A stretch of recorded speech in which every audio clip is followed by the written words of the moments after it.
Greetings, back again here, and for this video I just wanted to show you an update that I'm in the process of doing on that NES controller that I modded for use with my Master System. Now, with the mod that I did on it, this controller will also work on the Commodore 64 and any other system that uses the same pinout. But the thing is that the Commodore only has one fire button, and that means that the second button on this controller doesn't really do anything, and actually the pin that it is connected to is used for things like paddle controllers and if you have a mouse. So it's I can't remember, but it's either the horizontal or vertical axis, and then there's another pin on the controller port that is for the other axis.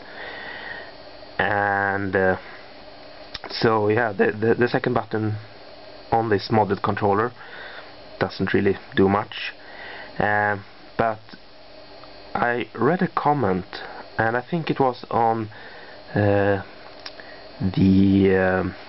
the NES to Atari tutorial, that video that I used as a base for this mod.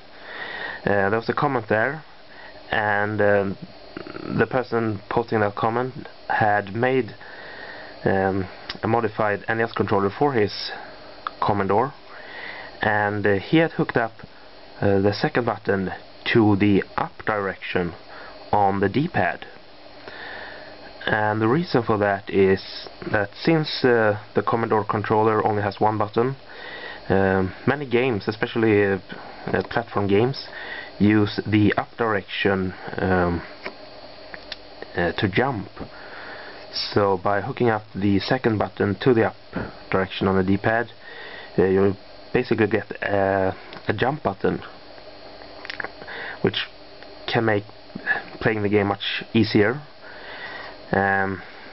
So I thought that was a really interesting idea, and I wanted to do something similar, but I still wanted to have the Master System function. So what I decided to do here is, first of all, I cut the trace on the board here, the one coming from the second button. I cut it over here, and I scraped off some of the isolation here, and I soldered a wire to the copper underneath, and then I soldered a wire to this point here where the button used to go to, and then I soldered another wire to this point here, which goes all the way around here up to the up direction.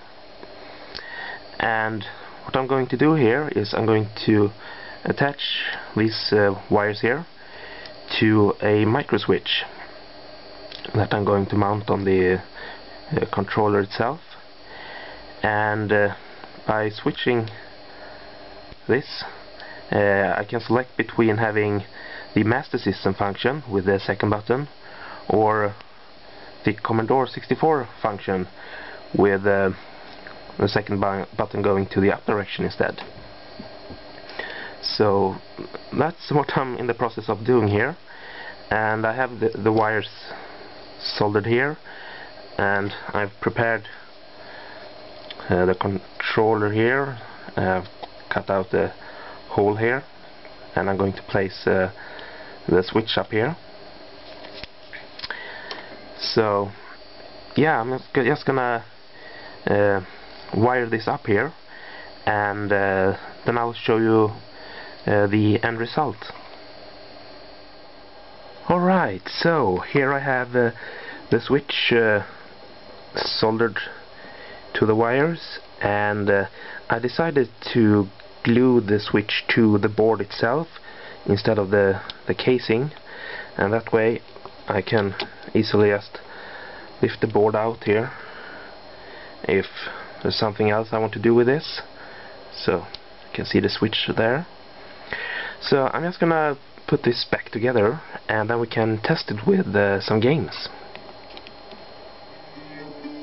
Alright, so let's start by trying out a C64 game, and this is the Great Giana Sisters, and I have the controller hooked up here, and right now I have it set to the Master System mode.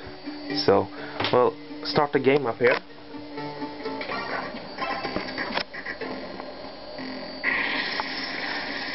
And if I press the second button now,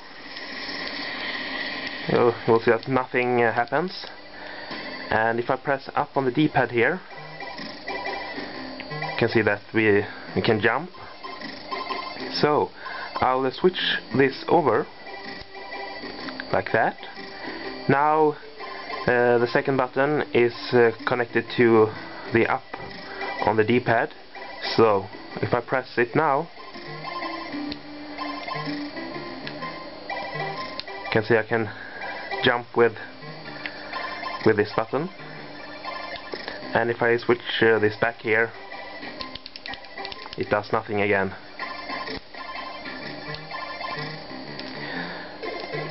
So it's working fine with the C64. So I'm gonna hook it up to the Master System instead, and we'll try that out. Alright, so here we have Alex Kidd on the Master System, and we can use the start button to start it up here. Now this is still set to the Commodore 64 mode, so pressing the second button now will not do anything. It's still hooked up to the up direction.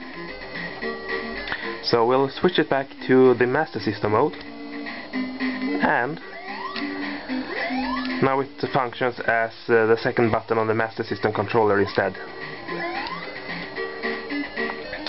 So that's my updated NES controller, now working with both the Master System and the Commodore 64, and as I said, any other system that uses the same controller pinouts.